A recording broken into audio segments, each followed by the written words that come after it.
But we get really quirky ones. We had a woman who's a Japanese performance artist who's a bum reader. So she reads people's bottoms like a palm reader reads the palm. And she'd actually come around to my house to read my bum. So she had a case study to share with the audience. And she sat for 20 minutes. So she said, you don't have to, be fully exposed, just wear some tight pants. So I put some tight pants on. And she sat and she talked for 20 minutes and drew diagrams, the pictures as well of things relating to my past. And some of it was bizarrely insightful and some of it was utter You're listening to The Occupational Philosophers with Simon Banks and John Rice.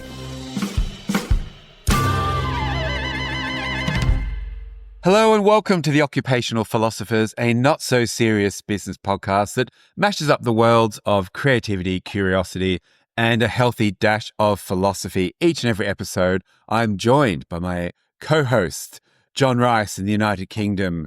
Good evening, John. Good morning to you. What's caught your curious eye this week? Hey, Simon. What caught my eye is a story. It's actually quite old. I don't know how it passed me by, but I caught sight of it recently. And it's about Trevor Noah, who was one of the sort of big late night talk show hosts in America. Yeah. And he quit that job, but then he's managed to pick up the job as Chief Questions Officer at Microsoft. And of course, I thought, the movement, the Occupational Philosophers movement is working. The Chief Philosopher. Get people who are Chief Philosophers Officer is what we were campaigning for. And this seemed quite close to that in that his role is obviously to come in as a bit of an agent provocateur and not be there with answers, but to challenge beliefs, assumptions, shine a light on blind spots and ask uncomfortable questions, as it were, that would challenge the board. So that was really interesting. And they were valuing then that idea of curiosity, obviously, which is at the heart of the show, over maybe certainty and the status quo. And I thought that was really interesting. I thought maybe this is the beginning. Maybe finally there's going to be a wave of chief questions officers that start to find themselves in some of these big corporates to promote the idea of philosophy being a way that they might sort of consider things, not just from an ethical standpoint, but just generally how they do what they do. Now, so that was mine. Do you know how this has gone, like post-appointment? Awful. No, I don't know. I've got no update as to how I don't know if he got through his probation period or anything like that. No, I'm not that close. Lost his pass, hasn't been allowed back on campus. So I'm going to follow that up for the next episode because I'm really curious on how that might have rolled out. It sort of leads into mine a little bit because I'm interested in what they think. And in Australia, we have the Australian Writers' Festival, which is a huge literary festival, as you would imagine, but really big on the Australian literary and cultural scene, probably the biggest one that we have here. And it's just been cancelled. Every writer pulled out because the board wanted to cancel writer of certain ethnicity, and there were some protests. And Zadie Smith and a bunch of authors, Jacinda Ardern, like everyone you can imagine, pulled out in solidarity. So now we have no Australian Writers' Festival this year. So I thought we've got the Festival of Dangerous Ideas coming up, which we have Salman Rushdie speaking at the open night. Really great festival, but I thought maybe to be a bit more board friendly and, societal cohesion, they're calling it at the moment. I thought, why don't we come up with some new phrases for that? So instead of the Festival of Dangerous Ideas, how about the Festival of Boring Ideas? Maybe the National Creative Symposium of Stale, Male and Pale, all approved by legal. What about the Forum of Pre-Approved Sensible Conversation? The Symposium of IKEA Wall Prints? Or the Festival of Clip Art, pre-approved by the board for your PowerPoint brand. So I thought, hey, why don't we just tone this stuff down? Because obviously writers having something to say has been a big problem. So that's my little, what's caught my eye, and my little rant as well, John, all in. Come on, get it off the ground, Simon. Get one of those off the ground, anyone. The one which has had the best feedback has been the Festival or the Forum of Pre-Approved Sensible Conversation. So that's a lot of people wanting to apply to speak at that. So enough of my curious. No offense guaranteed. No offense guaranteed. Yeah. John, this is a guest episode, which is always so exciting. And who is the curious cat we have this week? Well, you better take a seat and buckle up here, because the introduction alone is probably going to take me about 20 minutes. let me do my best job here. Today's guest is someone who's made a career out of curiosity. He's a writer, broadcaster, performer, and professional seeker, which I quite like. He's the author of the No. 9 bus to Utopia, which was a philosophical travel memoir, and this was where he went looking for different and potentially better ways of living. So that very much drew my eye. He's presented many programmes for BBC Radio 3 and Radio 4, subjects very far-ranging, such as Ken Campbell, time travel, public speaking. I mean, it just ranges widely, very widely. He's also a podcaster. He has his adventures in Utopia and The Ways of Water. He's co-hosted other popular podcasts, such as Watling Street with the author John Higgs, who's got a great book out on the KLF, but that's another time. As in the band? The Ken Campbell. Yes. Oh, okay, yeah. Right, I'm sure we'll touch on that at some point. Yeah, go on. Yeah. The Ken Campbell podcast with Daisy Campbell. So then in 2020, his book, The Cult of Water, was published, and that was exploring belief and rituals. Then in 2023, he published, which this is going to get a smile, the Singalong-A-Wicker-Man Scrapbook, which I think has been performed in various places and different festivals. And then since 2004, he's been hosting Brighton's Catalyst Club, which is in the style of that kind of monthly salon parlour type thing where people come forward, guest speakers from any walk of life, and they talk about their everyday passions. I've attended those, and they're most interesting. Whatever it is, there's something of interest to be had. And then as a performer, he's toured several solo shows, performed at Soho Theatre, Somerset House, Tate St Ives, TEDx, Idler Academy, MoMA, various UK festivals and the Lowry Theatre. And finally, there's Oddfellows Casino, which is, as it were, an eclectic band project, I guess. And that blends together spoken word and music and storytelling. Again, some really great tracks there that I find myself getting very drawn to. And I believe are approaching their 25th anniversary this year. Not far off. We'll find out. Started when they were 10. We'll find out momentarily.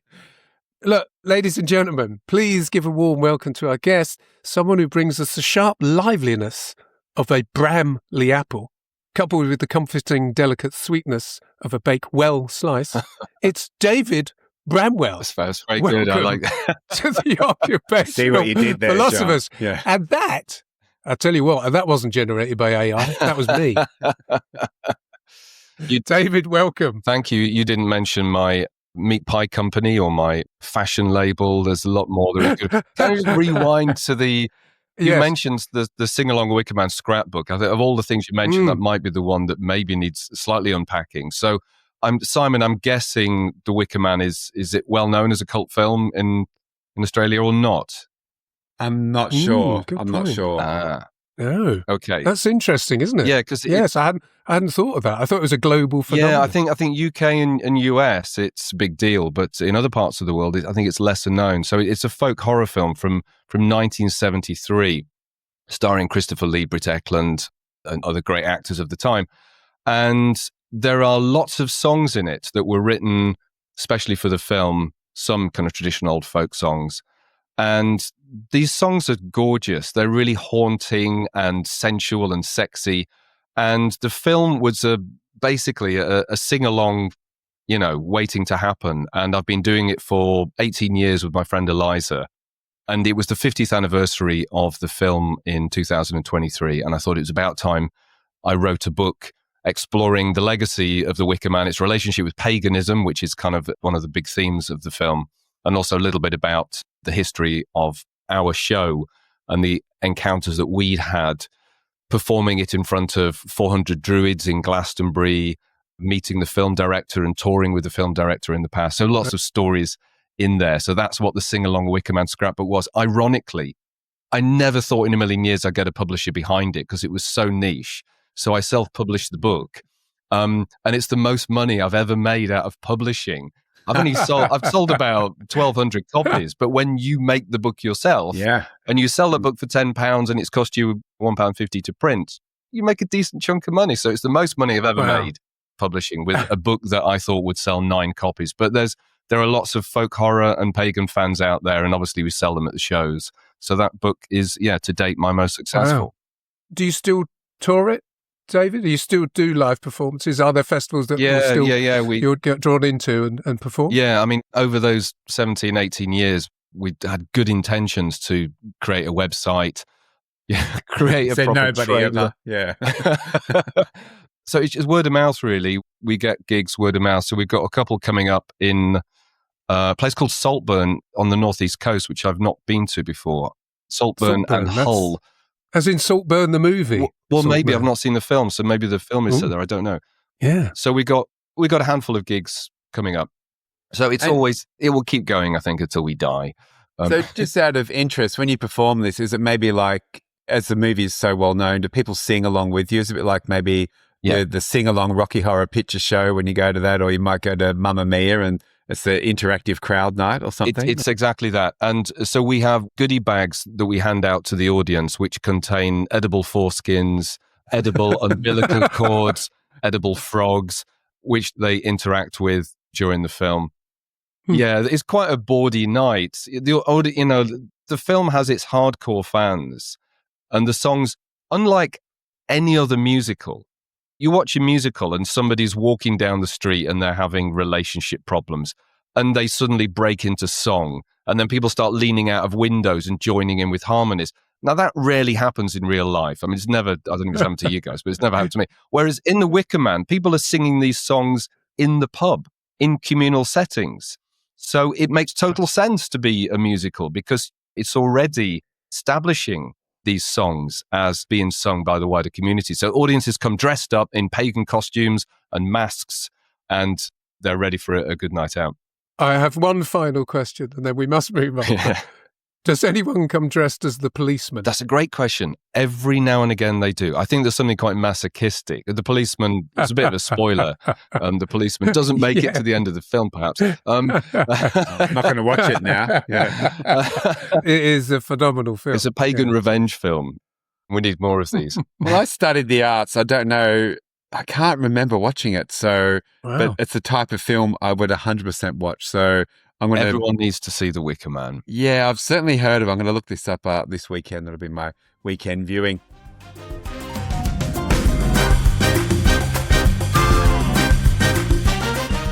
Question, what's caught your curious eye this week? I'm in the process of working through a new series of adventures in Utopia, which is it's kind of documentary podcast series, which I explore topics that interest me. And I go look for the people who can enlighten me on these topics. And one of the topics that I'm looking at is biomimicry, what we can learn from nature, nature's genius and nature's designs that can inform us about, things like architecture and politics. And another episode that I'm doing is around the theme of animal medicine, how animals can heal us, how animals can help us psychologically, emotionally, physically. And I came across a story about crows in New Zealand. Simon, maybe you've heard this story, but crows in New Zealand have been taught to pick up fag butts, or cigarette butts, I should say, in case that word doesn't translate. Cigarette butts from the street and tidy them away in exchange for some seeds. And I just thought that I love these stories and watching the little clips of these crows just methodically going down the street, picking up all of these cigarette ends, putting them in the bin, getting their seeds going away. Everyone's a winner. I love that when humans and animals collaborate in that way. They don't just fly off and find a bike shed somewhere and finish them off. There's a couple of good drags left on that one. Yeah, right. Who's got a light? On the black market. You've got an addiction problem, Resident Crow. So in terms of what's got my curiosity, at the minute, my head's spinning a little bit, I have to be honest, because I've been trying to finish this series so that I can move on to a book that I'm meant to be delivering in May with another podcaster, Stephen Coates, which I haven't even started yet, and is making me anxious. I'm trying to finish this series, which means that my head is filled with panpsychism, ritual magic, biomimicry, anarchy, and animal medicine. Those are the themes that are swirling around my head and trying to... It's so stupid. I mean, you should... Trying to do 6 documentaries at the same time. But that's how it rolls in terms of being able to access guests for interviews or traveling to locations to meet people, to have experiences. It comes together as and when. So I just have to be on top of this. So at present, I'm trying to finish panpsychism and ritual magic, which overlap slightly, which is good. So I'm sure we'll get into some more. Quite a lot's caught your eye, is what I want to... Yeah, I was going to say, yeah. And all everyday concerns. Absolutely. Well, I'm glad you could fit us in. Now, we have many guests, we have many listeners from all over the world. Where are you in the world, and what can you see out your window? That's a nice question. I'm in Brighton on the south coast of England, and many would say Brighton is a bohemian alternative town / small city, maybe comparable in some ways to Melbourne. And if I'm in my attic, so I had an attic built last year, which has got all my musical instruments and books and things in, and it gives me this kind of commanding view over the neighborhood. I can almost see the sea. The house is angled so that if I crane my neck out the skylight, then I can just about see the sea, which gives me pleasure. And if I look, I can see some trees. Now, I live opposite a reservoir, a sealed reservoir, and also electricity pumping station, which, you know, they're not the nicest things to have out your window. But actually, because the reservoir is covered with grass, it's largely an expanse of grass. Otherwise, it would just be all terraced houses.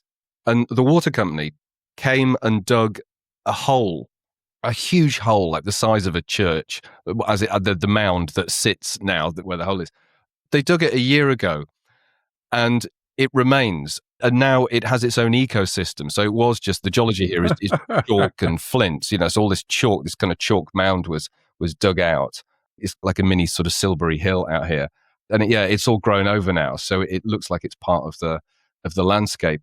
But it sat there for a year, and they just put a fence around it, and nothing has happened. And I spoke to one of the guys from the reservoir, from the company Southern Water. I said, "Why have you done this?" And they said, "Oh, there's a leaking pipe, and we need to replace the part. But because of Brexit, it got made in Italy. But because of Brexit, it's been held up at customs for 6 months." And he told me that 6 months ago. So like, it's been held up for a year. So I have that. So one day I'm hoping the mound will be gone and we'll get a nicer view. But anyway, that's more information than you need to know. Nobody thought of the pipes, did they, John? Nobody thought of the pipes. I'm just thinking there how much one could use Brexit as an excuse for any number of tasks that one might be asked to do. Maybe cleaning. Maybe I could use that with Leslie. It's a good, maybe you're right. When Leslie says, "Why hasn't this been done?" Brexit, love. It's Brexit. David, let's now sort of segue into the dinner party introductions. This is us pretending we are having a soiree and milling about, and we're always keen not to sort of just ask the question, what do you do for a living? So we've just got different types of questions that we think might sort of throw up a more curious and enlightening conversation. So the first question is, what's given you joy at the moment? Probably making music, which is my go-to. So I've been doing that ever since I was a little kid. I suppose I had violin lessons sort of forced upon me when I was 7. I never wanted to play the violin. I just wanted to play the guitar and keyboards and be in a band or play drums, anything but the violin, which was not the coolest instrument, to carry around when you're little. But anyway, so I continued with that. I had piano lessons when I was about 11, and then bought myself a guitar and kind of taught myself other instruments from then. So music just always gives me great joy. Whenever ideas come, I just get lost in the studio and just love tinkering and recording and playing. I've got the band coming round on Sunday to rehearse. So you mentioned The Cult of Water. The Cult of Water is it's a live spoken word piece, and it's done to the accompaniment of film and animation and music, recorded music. And it's the story of a journey up the River Don, where I grew up in the north of England. And it's about reconnecting with our waterways and exploring their industrial legacy, exploring their folklore, their mythology. And I decided that I've been doing it as a solo show, but I thought I'd bring the band in. I don't know why I didn't think of this earlier, so that it will end up as a sort of semi-improvised live performance with moogs and with cornet and clarinet and harmonium and flute and other instruments that the band members play. So I think music, I could very happily just spend the rest of my life just doing music, but my partner might have something to say about that, and maybe the neighbours. And you have to make a living. So yeah, that's what my joy is. And my joy is in learning and also in spending time with nature as well. It's not the best time of year to be out. We've had torrential rain for the last couple of days, but just being out walking, spending time in the natural environment here, that gives me great joy too. Just a quick side question, saying about the violin. Did Nigel Kennedy not do anything to make it cooler? Wasn't there a moment when Nigel Kennedy came on with his remember that punk guy. hairstyle? Yeah. And everybody went, "Hey, violin's cool." And you went, "Yes, I play violin." Yeah, no, sadly he didn't. All right. No, I tell you who would have, even though it was viola, John Cale. I think if I'd come to the Velvet Underground at a younger age, I didn't really discover Velvet Underground until I went to uni when I was 18. But I think John Cale would have changed things for me. It's like, oh, right, you can detune your strings. You can use your instrument as a drone instrument and you can put it through distortion and delay. Wow, I would have, and I do. Now I do like recording violin and using some of those effects and sounds. Fantastic. Yeah. Well, that's a nice leap into our next question. Dinner party's going quite well. What are you curious about right now? Or what big question are you wrestling with? Well, I'd have to go back to the themes of the podcast series at present. So I would say magic and panpsychism. I mean, I can throw in anarchy and biomimicry as well, but let's keep it simple. Let's say panpsychism is something that I have been interested in for a long time, which is it's the idea that consciousness is an inherent property of the universe, that everything has consciousness down to subatomic particles, but it doesn't mean that your computer, your chair, table has a consciousness of their own, because those are composite things. They're made, they're put together. So anything that self-organizes, anything that grows itself, which can include, minerals and stones and things right down to that level. But everything has at least a grain of consciousness in it. I really like this idea. One of the guests, who's a philosopher at Durham University, a chap called Philip Goff, he said, he kind of echoed what I felt, I think, growing up and going into my 20s and onwards. He said, you're basically given the choice of whose side are you on, Richard Dawkins or the Pope? Make your mind up. And yeah, I'd always sort of struggled with both, really, that the sort of the scientific explanation, which is pure metaphysics. It comes with no proof whatsoever, that consciousness kind of mysteriously emerged out of matter at some point, and that some things have consciousness and some don't. And when you talk to the neuroscientist Anil Seth, who's quite a name now in the science world, I said, so what doesn't have, this is someone who isn't a panpsychist, by the way, who's into the kind of the what's known as physicalism, that consciousness emerges out of life at some point of complexity. And he said, yeah, I don't know, like maybe there's some kinds of fish and maybe insects, that's my cutoff point. I don't know. Whereas talking to Philip Goff, who is a panpsychist, he said the elegance of this theory, that everything, rather than trying to explain where it mysteriously came from, just say it's a property of the universe. It's there. It always has been there. I rather like that. It doesn't mean that one has to have a belief in God. It's just a different way of looking at things. And I think it offers a way to have a greater connection with the natural world as well. Yeah. And is that... No, this is good. Again, for me, it's fantastic. So, consciousness defined as thought? Well, whole part of the episode is talking to a philosopher, one of the philosophers, Peter Shostak Hughes and Anil Seth, both giving very different opinions about about whether mind or consciousness are better words to use. Anil prefers consciousness and Peter Shostak Hughes prefers the word mind. So, yeah, does it mean thought? Having a degree of agency, and Another philosopher, Mark Vernon, he used the word inclination, that things like subatomic particles, electrons, etc., have an inclination to do something. So I like that as well. Yeah. Could this also be thought of as energy, like that notion everything has its own energy and everything's interconnected? Yeah. And speaks and connects with each other in ways we don't, or some people can see and others can't or feel. Is that part of that same consciousness? Or going to your question, consciousness needs to be connected to some sense of awareness, if I'm saying that right? Yeah, well, one could easily connect these ideas to systems like Taoism, that the Tao is the great unnamed thing, but it flows through everything. It is present in everything. The Eastern philosophies, I think, are more kind of sympathetic with that idea. Yeah.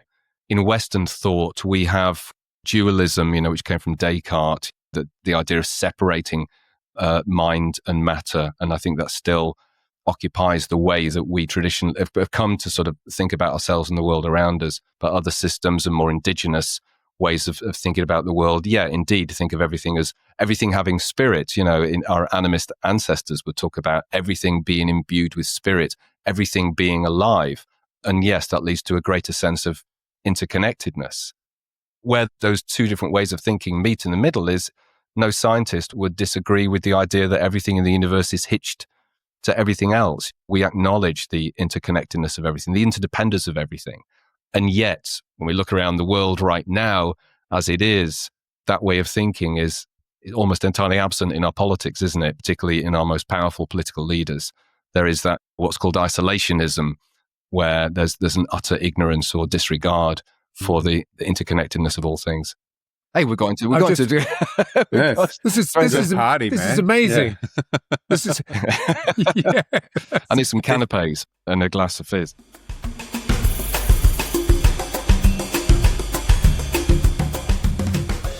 I mean, for me, the takeaway for me is I've suddenly thought, Simon, maybe we could expand our guest list. I've got some asparagus spears in the fridge. Maybe we could get those out and sort of just have them on the show. Well, see what we can get out of them. What I was thinking before, and I was loath to say it, I've got so into my vegetable gardening this year.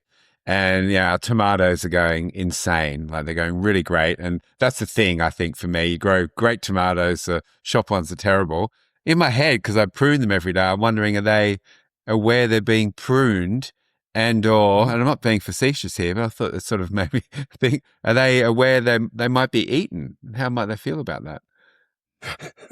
I hope you're not asking me to. Well, I'm not sure. Like, on that level of consciousness, like, only because I so enjoy it, and you're sort of out with the plants, and then there's that lovely connection, but then is there maybe, or is that part of their system? They go, no, I know, well, that's my thing. I'm not sure. There's a thought experiment somewhere in there, Simon, which is if the tomato wants to be eaten, is it a sin? Then, is it okay? I think there's a similar thing around vegetarianism or meat eating. If the cow wants to be eaten or the pig wants to be eaten, is that okay? Well, this is it. I mean, I was reading about trees last night, and as you do. Of course you were. This was just for fun. Just before dinner. This is not connected with any podcast episodes. And just, what clever systems trees have created in terms of getting their seeds taken where they need to go. And so employing members of the environment around them, so particularly birds and squirrels. So, birds like jays will fly and bury, say, acorns like half a mile away from an oak tree, and it will take more acorns than it needs. So it's benefiting the trees. So us eating tomatoes, sure, the tomatoes are thinking, great, we'll get these humans to ingest. Disperse us. Yeah. Yeah. And those seeds will find their way somewhere or other. So are we controlling them, or are they controlling us? That's, there's a question. Great question. That could be the best theme to come out of this show, whether we're being controlled by tomatoes.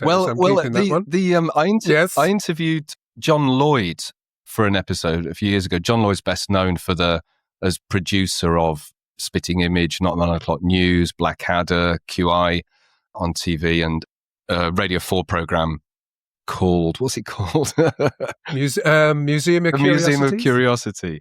Yes. And John said to me once, he said, I have the suspicion that farming came about because barley struggles to manage itself. It's a difficult crop. And so it gave us beer in exchange for us planting barley.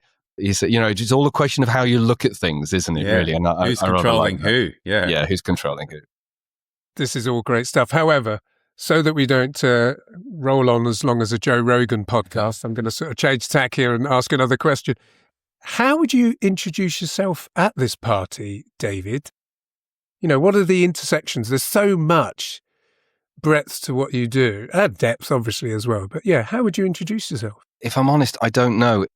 There was a performer back in the 1980s called Spalding Gray who made this wonderful film, Swimming to Cambodia, which was a great influence on the film that I made with this producer, Andy Stark, last year, The Haunted Moustache.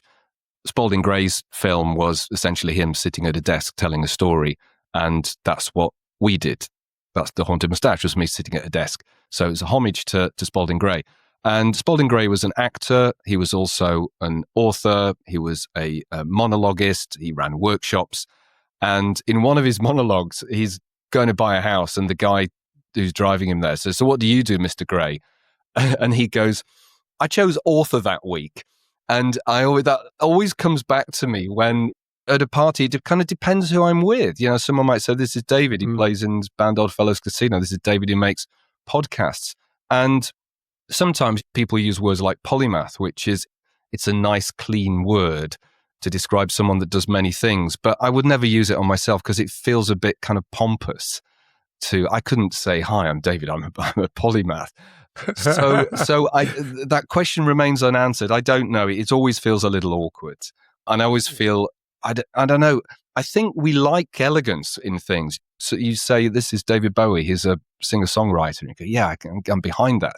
But when you list about 9 things that someone does, I think these kind of warning signs come on, thinking, well, he can't be good at all of those, or his guy sounds a bit of a charlatan, jack of all trades, master of none. So there's always that at the back of my mind, really. But I can't help myself. I think I like doing lots of things. I think it's probably a bit ADHD, to be honest. I can't stay focused on doing one thing for too long before I get itchy feet and want to do something else. So even during the day, I might be working on podcast editing, and then I will stop and do music for a couple of hours, and then I might try and finish an article at the end of the day. But it seems to work for me. So I know people with not, I haven't got a diagnosis, but I don't think I need to. Often people with ADHD, they can't finish things, whereas I seem to be able to complete the tasks that I set myself, even though they are many. They will come to fruition, which is, I have that drive to, if I'm writing a book, I want to see that book finished. I want to see a podcast series completed. So I have to finish things. So I think it's the way I'm wired. Okay, well, that's going to lead us into, as we wrap up our dinner party, many of the guests have headed home now, ordered Ubers. We might need to do the same. So when do you feel most intellectually or creatively alive, if we have not already answered that? I think it's when I'm working with other people. So ideally working with a group of people. They wouldn't necessarily have to be people that I know well or maybe even know at all. But several heads are better than one.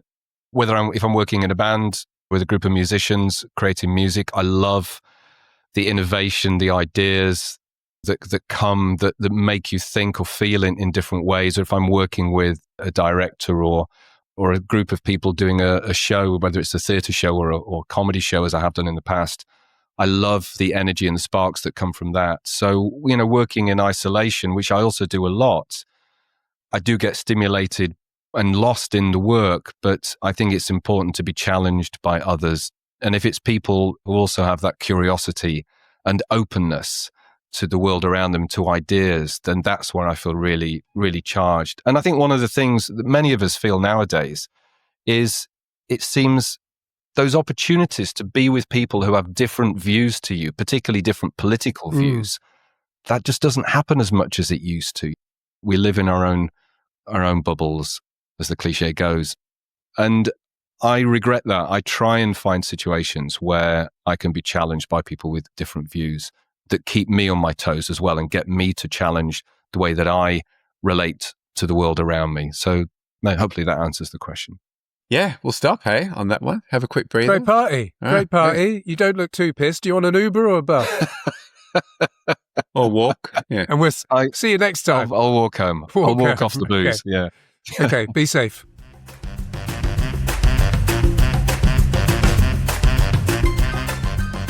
So, David, this first question is really just sort of taking us up a level to say, I'm curious, or we're curious about why you are so super curious, and where did that kind of drive emerge from, or pull emerge from? Journalistic? Is it you've embarked on some path of philosophical inquiry very early on, and it's just kept going? You know, when did you notice this pull? Can you describe a bit more about how your curiosity shows itself and where it came from? I've been asked this quite a bit over the years, and I think there's always a presumption that I kind of grew up in this sort of bohemian house full of books and records, but the opposite is the case. So I grew up in Doncaster in the north, and my dad was a maths teacher, and the school that I went to, we were sort of funneled into, the arts were kind of almost non-existent, and I was told that I didn't have any ability in art. So I was sort of encouraged into science and subjects like physics and geography, which I had no aptitude for, but I didn't know, otherwise. And I also grew up in a town with no bookshop. Doncaster is now a city, and it's always been bigger than Brighton. When I moved to Brighton in the 90s, there were about 30 bookshops here. Doncaster had none. So I grew up in a little bit of a cultural desert. I like the city for other reasons, but culture is not its strong point. So the arts, philosophy, these were just not subjects that I was given much exposure to until I left home and I went to Coventry to continue studying science at degree level, which, as I say, I had no aptitude for whatsoever. But there were two things that happened in Coventry. One was I met a guy called Ashley Matthews, who had been to a school called a Rudolf Steiner school. And he was quite cynical. And I said, I've never heard of this. What happens at a Rudolf Steiner school? And he said, oh, it's kind of hippie nonsense, like we'd study things like the form of water. And I remember at the time thinking, that sounds amazing. What, you studied water? Like how water has no form, but it creates form. Yeah. Wow. I wish I'd had that kind of education. It got me interested in Rudolf Steiner for a while as an alternative, And the other thing was a bookshop. So a second-hand bookshop in Coventry. I think it was called the Walsgrave bookshop. I could be wrong. I can't remember now. Such a long time ago. I remember going in and looking at all these books and just drawn to the philosophy, psychology, esoteric section, and going home with these books by Carl Jung, Joseph Campbell, Aleister Crowley, kind of started reading occult, Hermann Hesse, all this really difficult, heavy stuff. Part of me thinking it was my duty to read this stuff. I need to read Jean-Paul Sartre and also a natural interest in it. So I think it was already in me, or it was always in me, but it was opened up by going to university and being exposed to different people kind of sharing different ideas and things with me. And also, I think there's always been a sense of catching up. I think I've always been trying to educate myself kind of ever since, because I felt like the education that I wanted, not only at school, but also at degree level. I even stayed, when I finished at Coventry, I stayed for a year. I got a job doing data inputting for the hospital, but they allowed me to wear headphones. And so I could listen to audiobooks. And so I spent a year listening to audiobooks, and I had a little notebook. Sound like such a boss. I had a little notebook in my desk, and I'd listen to something like Shakespeare in the morning, and I'd make little notes or a quote that I liked from. I do sound like such a twat. And then in the afternoon, for light relief, it'd be like a Dickens or something else. But I just had no education in this stuff, and I was just hungry for it. So I even spent a year just reading and reading and reading. And I guess that never stopped. Just intrigued. So you were listening to audiobooks, Shakespeare, Dickens, presumably philosophy as well. Yeah, whatever I could get my hands on. Just because I still can't get through a science book. I find it very difficult to read science. I think that form of that there's a dryness, isn't there? Not so much nowadays. You've got writers like Carlo Rovelli and others who are bringing science, making it really alive. There was a writer, Lyle Watson, back in the 70s, 80s, who also there was enchantment in his words, and he made science sing. But there are very few, I think, who have that skill. And so I was just sort of put off. Is it? And were you sat there as a data analyst in a roll neck smoking Gulwar? And do you know what? Who's that chap over there? Oh, that's the data analyst. You're like the early version of the vibe coder. The data is ready. I Why is he talking like that? I totally rocked the. It was more roll-ups with licorice papers, but no, the black roll neck. I did. I totally identified. You've hit a nerve here, John. I think it's a great look. It is a great look. I still have a drawer full of roll necks. It's my go-to. It's like, I want to look more philosophical. I'll put some glasses on and a roll neck. I'll smoke a Gulwar. It's a good look.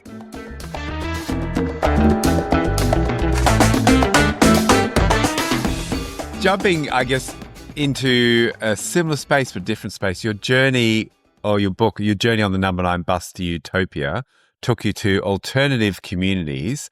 And what did that exploration teach you about the role of creativity and imagination and how groups of people can organize themselves and live harmoniously? So that's a great question. So the book was written back in 2014, I think it was. I'd come out of a long-term relationship, and which really left me heartbroken at the time. And it's one thing to have a curiosity for the world around you and enjoy reading books and enjoy talking about philosophy, but you've also got to be a decent human being. You've also got to recognize the give and take that's needed in relationships, and that kind of compassion and empathy are more important than reading Jean-Paul Sartre. And so I had a thing or two to learn about living with other people.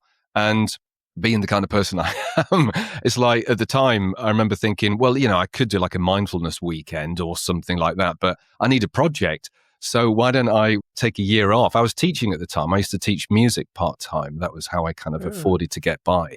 And I was given compassionate leave by a very understanding head, and sort of cashed in some savings and decided to go off and see how people lived in alternative communities, and obviously with an eye to writing a book about it, but on a genuine quest for kind of self-improvement. And also, again, with that, just that curiosity. And what I learned, I went to Findhorn, which is the UK's largest spiritual community in Scotland. I went to Christiania, which is an anarchist community in Denmark. I went to Damanhur, which is a bonkers place in Italy, where they've built the world's largest underground temple, the size of St. Paul's Cathedral. And they built it in secret, and they built it at night. And the world would never have known about it had not one of the group tried to blackmail them.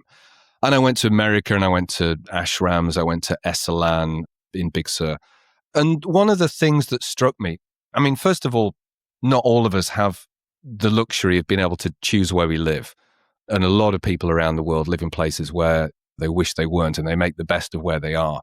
Those people who live in communities have made a choice, by and large, to go there. So they're already invested in their community. And they have, they seem to have, by and large, a sense of pride and connection with their community. And that stood out at all of these places. So I'd say by and large, a greater sense of happiness and purpose were there for people in these communities. One of the things that really stood out was actually architecture. We have in Simon, you probably never, you might have seen this when you lived here. Have you ever seen the Shark House in Oxford? Do you know about this? Oh, the name rings a bell, but tell me more. Yeah. So there's a terraced house in Oxford which has a giant fiberglass shark crashing into the roof. Yes. It's wonderful. It's a wonderful, it's meant to be a bit of political art. There's an American guy, Bill Heiner, who had this installed by an artist friend. And Bill Heiner wrestled with Oxford Council for 8 years to be allowed to keep this. Oxford Council said, you can't just go around putting a giant fiberglass shark. What if everybody started doing this? And, Bill pointed out that people loved this thing, and people loved the shark. And yet it was seen as having contravened planning laws, blah, blah, blah, blah, blah. Bill hadn't got permission, blah, blah, blah, blah. Thousands and thousands were spent going through court until finally, after 8 years, I think he was the culture secretary, Michael Heseltine, said, okay, there needs to be a place for something like this in British culture, but don't anyone else get any funny ideas about ever doing it again. No other animals, please. Yeah. It's such a delightful thing. It is such a wonderful piece of eccentricity. And it often it'll be like the cover star of a book called Eccentric Britain or whatever. When I went to those communities, what I experienced was, it was like everybody there was like Bill Heiner. People, when left to their own devices to create their own homes, they made beautiful, eccentric, and charming places to live that made sense within the communities that they created.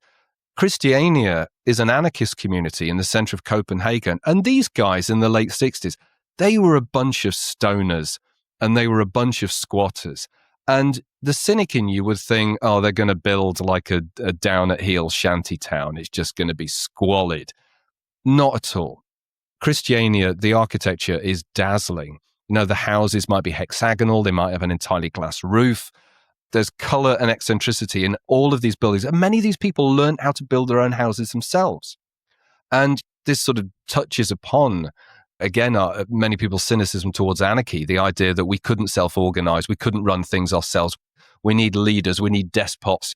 Well, maybe we don't, because when you look at a community like that, and all of these communities demonstrated this, just left to their own devices, people just get on with it and they make things work. The community of Damanhur built inside a mountain a temple the size of St. Paul's Cathedral. Where did they put all the rocks? And how did they deal with? Question. Yeah. Well, they say they're never going to reveal that one. You've seen that. We've seen The Great Escape. Yes, exactly. I think there's another mountain in the Alps that didn't used to be there. But they went through extraordinary difficulties to be able to build that, and this was not built by experts, but just by a group of enthusiastic people with passion and curiosity and zeal. I'd say it's one of the great wonders of the modern world. And this was not built by design like the Millennium Dome. So we're capable of great things. The community's demonstrated to me that we are capable of doing extraordinary things, and creativity is a driving force for all those people there, I think. So that drive to make something and or build something / create something, do you think that's part of that magic glue that held those communities together, if I'm hearing right, that shared purpose around creating? I think it's in all of us if it's given a chance to be exercised. I think our culture is such that such things are kind of repressed. It's hard enough building an extension on your house, never mind setting up a new community. I think that if there were opportunities, depends where you live, obviously. The UK, it's very hard getting land. But if land was freely available here, I think we would see intentional communities springing up very quickly. And some would flourish and some wouldn't. Most communities, I think, they last about 5 or 6 years and then they fall apart because it's very difficult. So, there's a lot of hardship involved in this. But I think there would be a great deal of interest in creating communities. It's just the opportunities, I think, aren't there. And the piece about imagination, that's the other thing that must come to the fore, isn't it? You've got a group of people who come together who are able to imagine something very different to where they came from. Normal society, inverted commas, that had rules and leadership and structures and things like that. They were able to sort of collectively imagine something very, very different. Yeah, so if you go to Findhorn in Scotland, which was a caravan park, in 1962, 3 people who were stuck in that caravan park because they'd lost their jobs working in a local hotel. They were theosophists and they're spiritualists. One of them had a vision that this caravan park was going to be a great city of light. I think God had said this to her while she was communing with God in the caravan site toilets one morning. And anyway, forward wind a couple of decades, that's exactly what happened. This caravan park became a great spiritual community. Money and goodwill poured in. So if you go visit Findhorn now, there's about 500 people living there. And they have a thing called attunement, where at the beginning of a task and at the end of a task, those who are involved, you might be working in the kitchen or you might be working in the garden, let's say. Before you start your garden work, you all come together, you make a circle and you attune. You put your minds together to focus on the work that's about to come up. And you might say just a sentence about how you're feeling. I mean, sometimes you see this, like I remember watching the Madonna film many years ago, and that's what bands do before they go on stage. They group hug, and we go on stage. And then at the end of a task, you attune as well, or you tune out. I can't remember what the phrase is that they used. You close the task. So there's an opening, there's a closing. It's a ritual. It's a simple ritual, and it's a powerful ritual. And those kind of rituals, if you tried to introduce that in the office, you'd probably encounter a lot of resistance. But you go to someone like Findhorn and it makes complete sense. What a lovely thing to do. It's powerful, it's inclusive, it's not woo. It's just a recognition that we're about to do something, we're about to embark on something together, even if it's something that's seen as relatively banal, like doing the washing up. But you're doing attunement. Those kind of things that communities bring, I think they can teach us so much about what's maybe missing in our own sort of fast-paced Western culture. And is that part of what Indigenous cultures have been doing since the beginning of time, that would you say self-organized? They develop these rituals and comings and goings and beginnings and endings and connectings and moving apart in seasons. Does that tie into maybe what's come before us as well? I think it's very likely. I think it's always dangerous to make sweeping generalizations about Indigenous cultures, but it seems likely that that's the case. And certainly these cultures don't appear from the outside to have the problems with lack of meaning, mental health, etc., that we have as sort of epidemics in the West. And yes, I think these things are very important to us, to our spiritual and emotional well-being. Now, on an aside question, did you pick up your job doing travel writing for The Guardian post this book? Do you write for The Guardian? If I got that right, you write travel stories? I have. Yeah, I have. When I started doing travel writing back in the early noughties, I made a couple of lame attempts to try and get The Guardian interested. And what happens is, I don't know if either you two have had this experience before, but I'm sure anyone who's a journalist or aspiring journalist has had this experience where you think, I'd really like to write for this newspaper.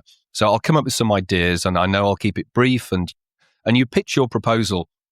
And what happens is nothing happens. I mean, nothing happens. You don't get a response.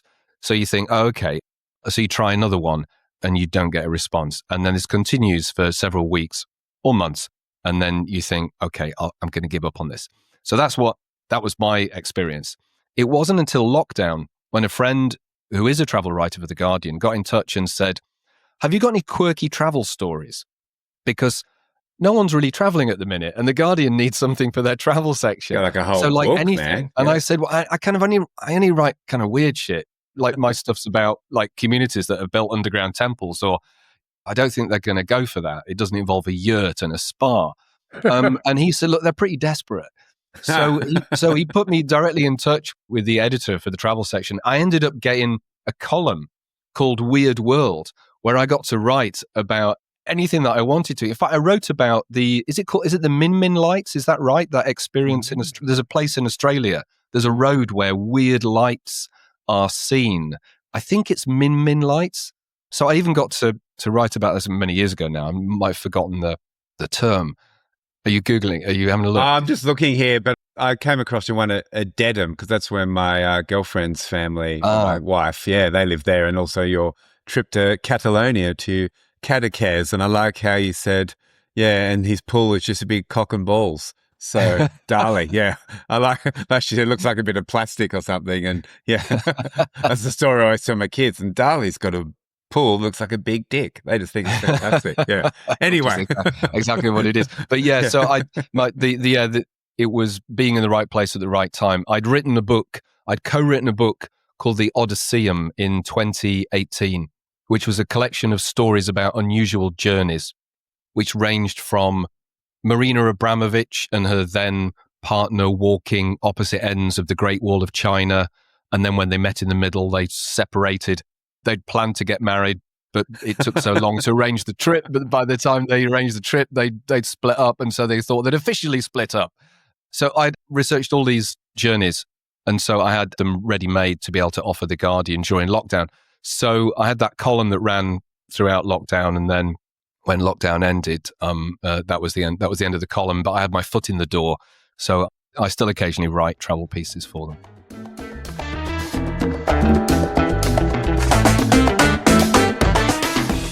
So, David, the other question we had was around your hosting since 2004, I think I was mentioning earlier, of the Catalyst Club, this salon type event where you celebrate people's everyday passions.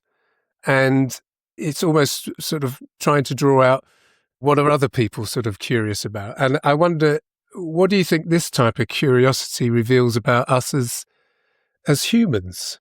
There's such a wide-ranging sort of raft of topics that come out from this Catalyst Club. What have you learned through that about people and curiosity? So it was set up 22 years ago.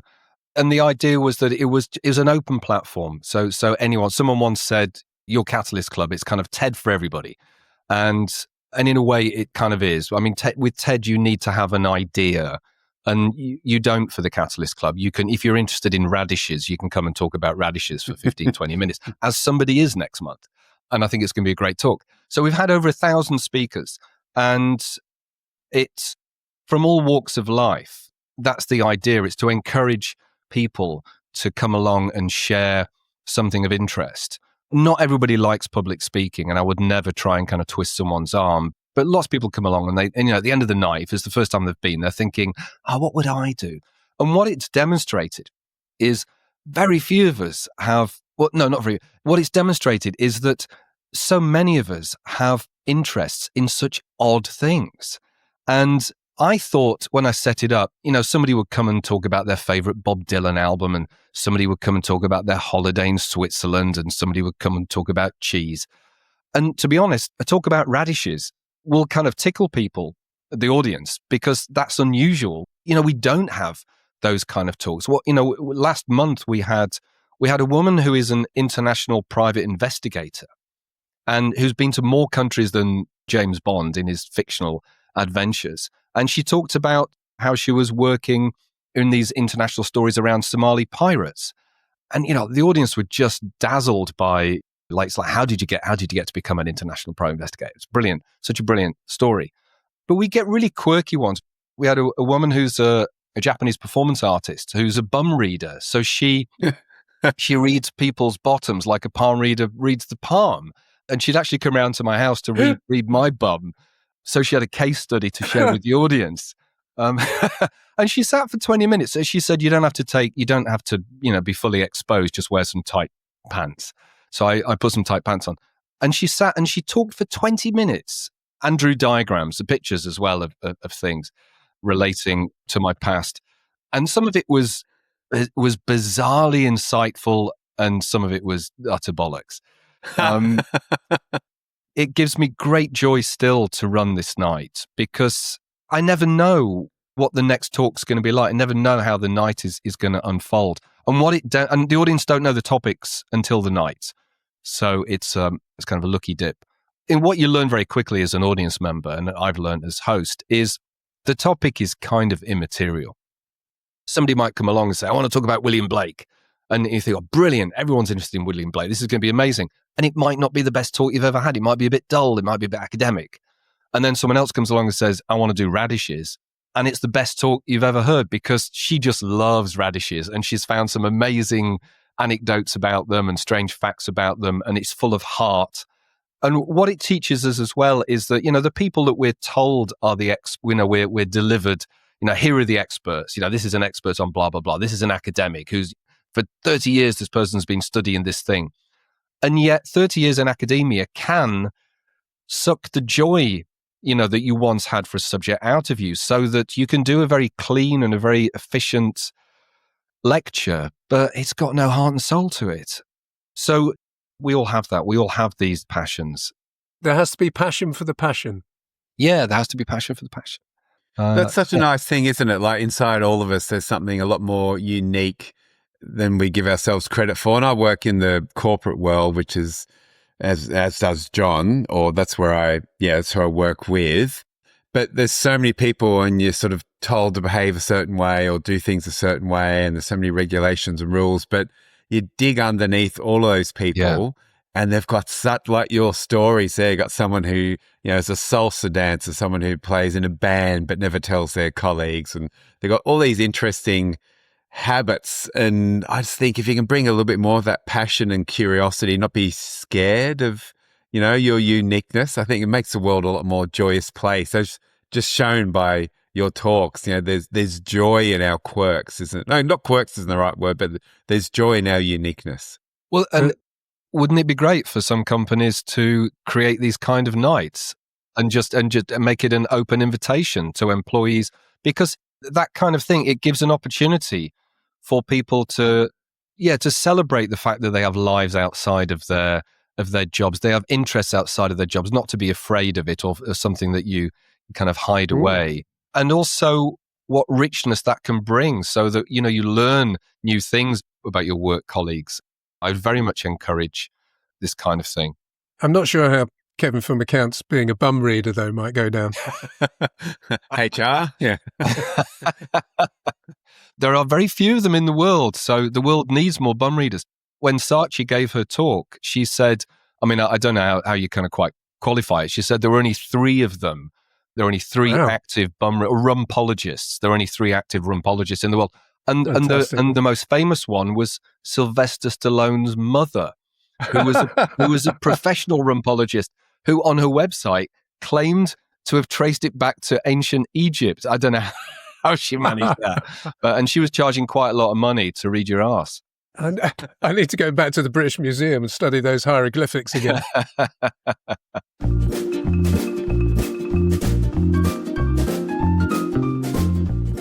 Okay, David, so now we have a thought experiment.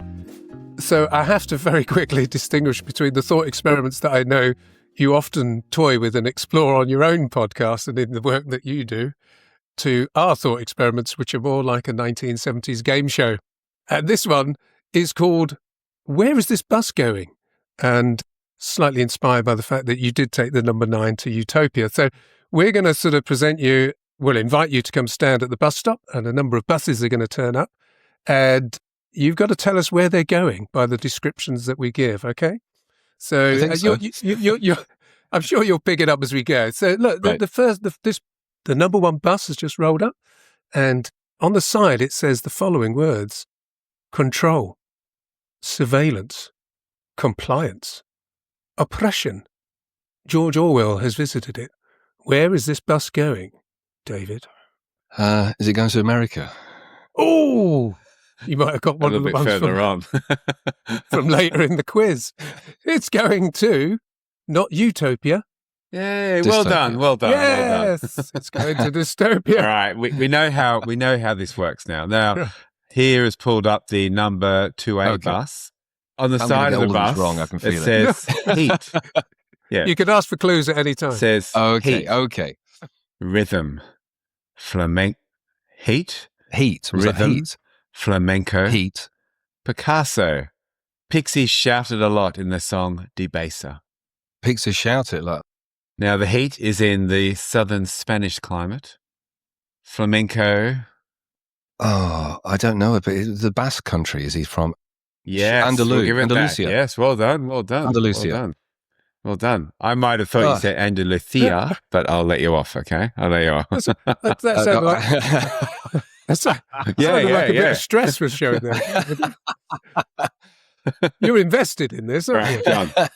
Right. The number 33 bus has just turned up. Now, Gothic cloaked in shadows, known for great castles, rich in folklore, obsessed with garlic, Dracula. Oh, well done. You found your rhythm. You've, okay. Now that's the next one. Okay. Number 4. How many of these are there? Number 47 bus. We have innocence. Yeah. So bus interchange. Innocence, winter, allegorical, wardrobe, and Aslan. Where are we going? We're going into the... Yeah. Did you say, was wardrobe one of the words? We're going to the land of... Yes, we are. Okay, well done. Now, yes. John, we've Excellent. got maybe time for one more or maybe two more, okay? Yes, we're the number 56 bus, actually. David, I can do this one quite quickly because I think you got it earlier. I was going to say control, surveillance, compliance, suppression, hot dogs. The country we can't say, yeah. Dystopia / America. Let's go two more. We'll do two more here. So I'm going to go for the number 73 bus instead. This is, the clues are fear, uncertainty, which is triggered by unpredictability, roundness, balloons. It's a phobia. Where are we going? You either know this or you don't really, do you? Say it again, please. So fear, uncertainty, roundness. The big clue is balloons. And the clinical term is, where are we going? Do you know this phobia? I don't know. Is it a fear of balloons? It is a fear of balloons, and it's known as globophobia. We're off to globophobia. I never would have got that in a million years. That's a tough one. Globophobia. It's globophobia. Globophobia. I mean, how are you going to... That's a tough one to deal with, isn't it? Because there's a lot of round things in the world, including the world. The earth spins you out, man.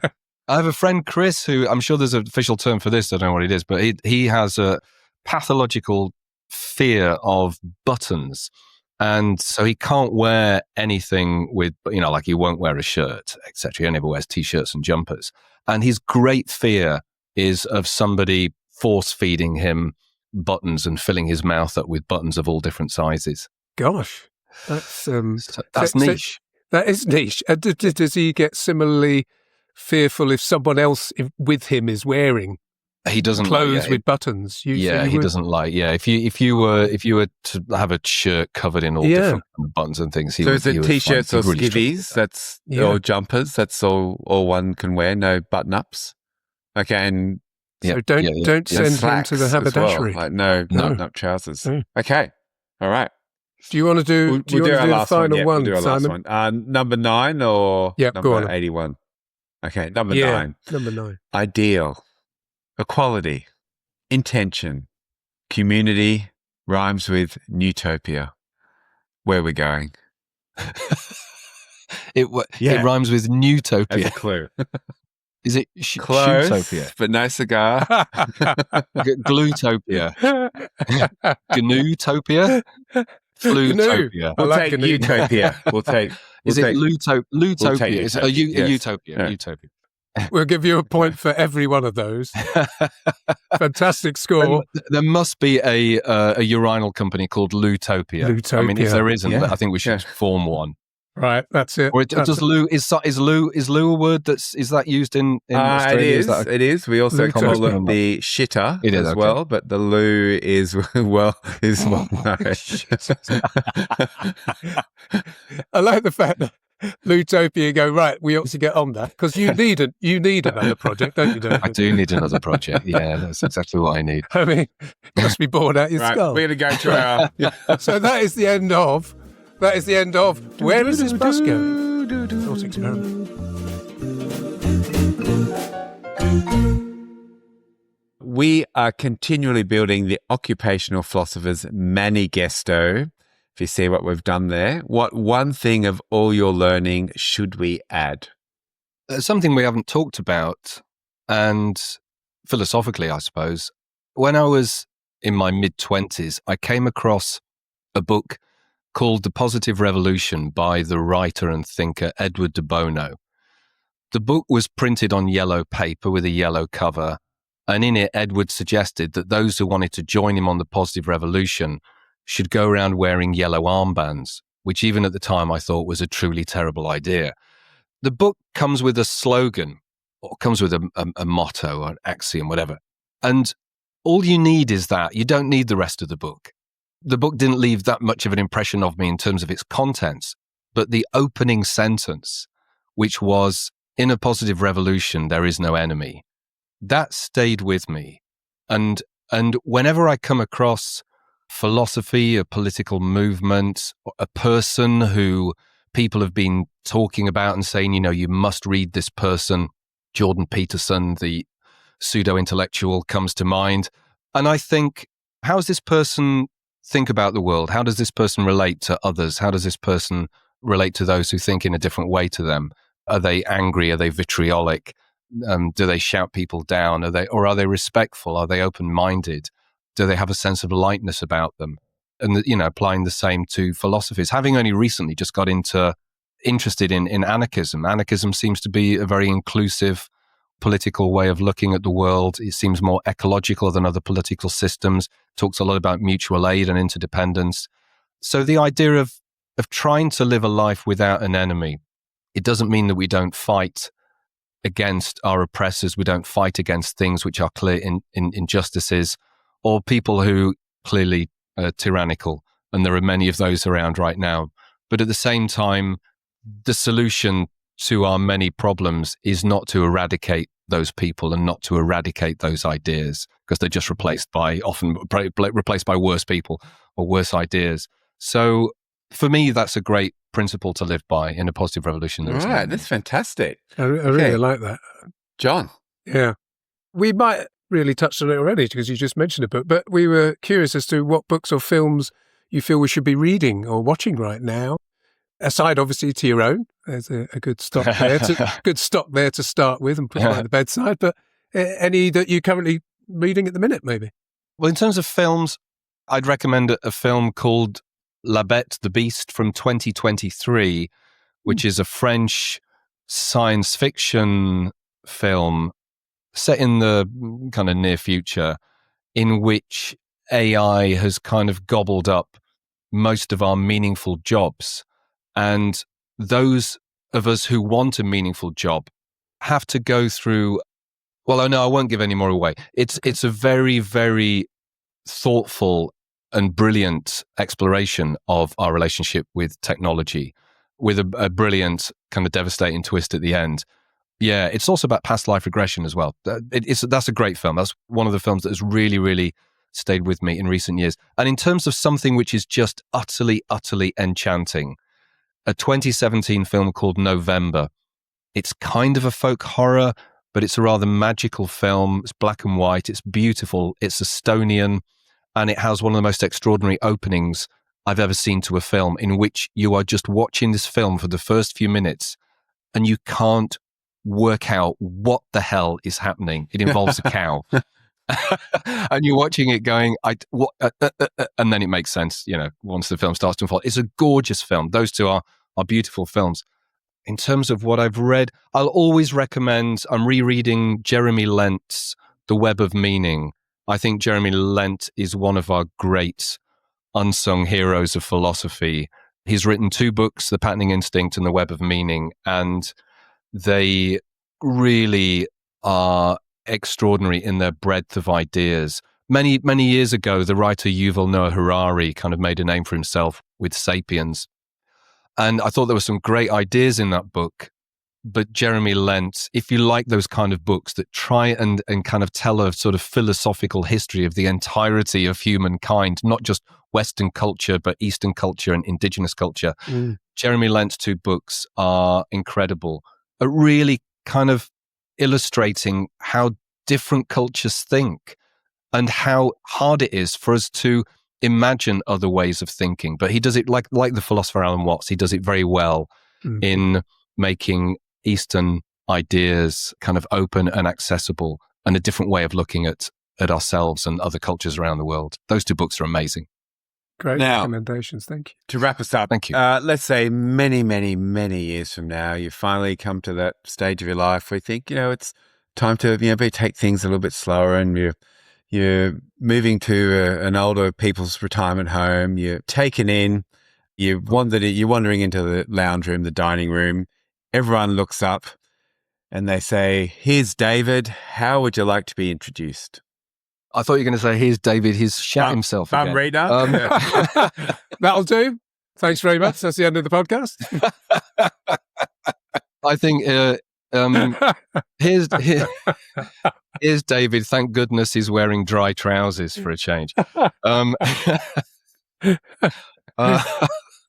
could work. I don't know. He'll help you with this jigsaw. I'd like to spend my retirement years just drinking Horlicks and doing jigsaws and watching crap. We can TV, work with that. I think Well, look, yeah.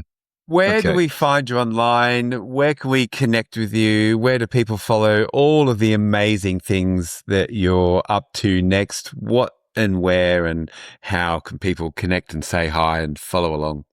Bless you. That's the question that all guests are waiting for. Join my webinar. Yeah. On the podcast. So I have a website, which is drbramwell.com. I need to add that I'm not a doctor. I just adopted that title because it saves time. It does irritate some people. I think of myself as a doctor more in the kind of the medicine show, Charlatan or Dr. Zeus.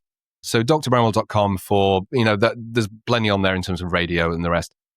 Adventures in Nutopia is available in all podcast platforms, including, Spotify and Apple. And for buying my books and listening to the music of Oddfellows Casino, I would encourage listeners to go to Bandcamp rather than to Amazon. So on Bandcamp, Oddfellows Casino, you can order my books directly and records as well. And I do post plenty of stuff out to Australia as well. Now, on that, I just want to say that John's got such a lovely melodic voice. And I appreciate it as Australians. We have terrible accents, even though mine has been tempered by many years of living in the UK. But then you've come on as well, and it's like these two beautiful voices speaking together. So I feel like my nasally Australian accent will sound even worse. And I know so many people comment John's like their secret sleep story love with his melodic voice. So I think a lot of people will have their voice crushes now that the two of you have been on this show together. So I just want to acknowledge how beautifully you both speak. So. That's very nice of you to say. We'll record some audio dramas together, David. I've got a feeling they might be slightly Agatha Christie twist type stories. Thanks so much for joining us. I appreciate you've got so much on, and as I've said, your mind is swimming. So I thought the last thing you probably needed was to come and find out what bus you're on. But look, you did it. So we thank you for joining us. It's been great fun. And, I'm always, if you're the smartest person in the room, you're in the wrong room. And wow, what a great room we're in today. So we thank you so much for joining us. Yeah. It's been great fun. You bring a real lightness to it. It's been a joy. Thank you, David. Really, a real pleasure. So thanks again. Okay. Take care. Bye-bye.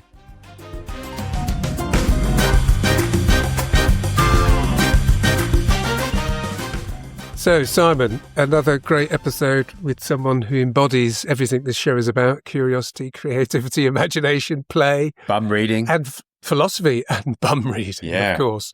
Do we need to add that onto our show description? There may be references to bum reading. Maybe messages to bum reading. Yeah, I love it. What jumped out for you? And if you can even weave that wonderful conversation. Yeah, it was so beautifully woven together. How did there's one big long story? So the things that kind of I caught there was, and again, maybe thinking about it in terms of how organisations, again, from an occupational perspective, there was something about the experience he had on the number 9 bus to Utopia, where he was saying about those alternative communities and how those groups self-organised, they were full of creativity, they were able to imagine different future. And when left to their own devices, great things emerged. And you just kind of go, okay, well, in an organisation, can you step away more and allow teams to self-organise more? Can you allow great things to emerge and actually trust them that as long as you set up some parameters, because there always are in an organisation, then you can see what might come of that rather than trying to control things as much as maybe... Micromanage, controlling things often in those kind of sort of team sessions and group sessions, a bit more, allow it to flow a bit more freely. Yeah. And he did mention that thing about attunement, which again, how he saw the groups come together and attune before a task. Yeah. Which could be, making the dinner. And then at the end of it, they would close that off again. And it was there, and then they did the work in the middle. But teams coming together, there's no harm in them tuning in. What are we here for? Where are we right now? Checking in with each other. do the work and then close it down again. I think it's a really... So that, as a little exercise, I think that's a very practical way. Again, you can come together as a team or as a group. I think... and gather to do stuff. Like, even at the end of the day, like, yeah, we're always switched on. Like that tuning in, okay, I'm leaving, let's say, my morning. I'm going to tune into work, what's ahead of me. I'm going to then tune out for lunch, put my phone away, and then going to tune back in. You know, even some simple rituals like that could be a good thing as well. Like, literally, you get to the end of the day, instead of like, I often think you want to jump and leap into the weekend instead of rolling into it exhausted. So maybe, you know, even some things like that with the people you work with, how can we just maybe even a decompress or something, or acknowledge we're going to different things. Yeah. I like that. The only other one was then when we were chatting about the Catalyst Club, and he mentioned it, obviously, that maybe organizations could be more like this, where they have Catalyst Club salons where employees can stand up and talk about something that's important to them or a passion for them. But the idea behind it is, of course, to celebrate the humanness. Yeah. The people have lives and have interests and things outside of just that work environment. And the more we can see that of each other, the more we can see each other's humanity, then obviously that again can lead to great things. So I like that, you know, having a Catalyst Club within the context of an organisation. As a rule, very, very interesting. Look, absolutely you get some people who are boring, but most people will hide their interesting self. You know, as that maybe that safety mechanism at work or whatever you want to call it. But yeah, there's so many interesting things that go on in the world and people. And I think, you know, the part of you that drives that curiosity is really useful in the workplace as well. I don't think they're separate. That's what I like to think about. Yeah. It could be a way to obviously sort of encourage and signal that curiosity is a good thing. We welcome. You know, sharing stuff is in that way is a good thing. So it could lead to other things that are important to the business sometimes. I'm going to go the other direction. Consciousness is an inherent part of the universe. Man, I thought you'd like that. That was going woo-woo, wasn't it? You were like, oh, here we go. I wasn't sure if you were reaching for your puffer. We went there so early, like, yeah. I thought, John, you're a changed man, all right? So if I said that, you'd shoot me down you'd kick me off the podcast if I said that. So, so I love it. And I'm just always, there's an energy out there. I think there's so much more if you tap into it. Like, we operate at a surface level, but once you dive down a little bit deeper, there's so much more going on. But look, I'll leave my woo-woo vibes and my tomatoes to myself. Yeah. We'll get a head of broccoli on here as a guest and we'll see how it goes. Right? No, it's true, John. And I love that. I could talk about that for a whole show, just that one sort of piece there. So, wow. I hope you've enjoyed listening at home as much as we've enjoyed chatting to our guests. What a great, interesting, curious cat. If I had have thought, who are the people we want to have on our shows, it would have been our last two shows, I think, with the team from Graphic Rewilding, Lee and Catherine, and then David today. Wow, what a great, interesting, cool set of people. They live in your neighborhood, super curious. Yeah, they live in your neighborhood. They do. They've got some curious cats on my doorstep. Yeah, you need to shuffle into their friend groups, man, so you can raise the bar. Yeah. Well, come on, let's wrap up. Yeah, let's do it. People, we would like, if you're listening there, to obviously subscribe so you can catch new episodes. Hit the little plus button in the top corner. Yes. That's how you do it. Rate us, leave a review. That is always good. Tell your friends. Anything that sort of widens our community of listeners is obviously very welcome. We're starting a movement. It's already starting to happen, so jump on board. Check out the website, occupationalphilosophers.com. Feel free to get in touch. In need of a few updates. Our guest tree, I just looked the other day, it needs in a few weeks, but the guest tree. But you can find a little bit more about John and I there. You can also say hello to us on our personal LinkedIn platforms, as we are a not so serious business podcast, if you want to as well. And if you think, wow, there's a super cool guest that you guys need to chat to, feel free to, and we get a lot of those, feel free to send them through as well, because the world's full of curious cats. But as we always say, when you leave listening to this show today, stay curious, make stuff, play more, have fun, but most importantly, as you step out the door, read a bum. Oh, sorry, no. Date life.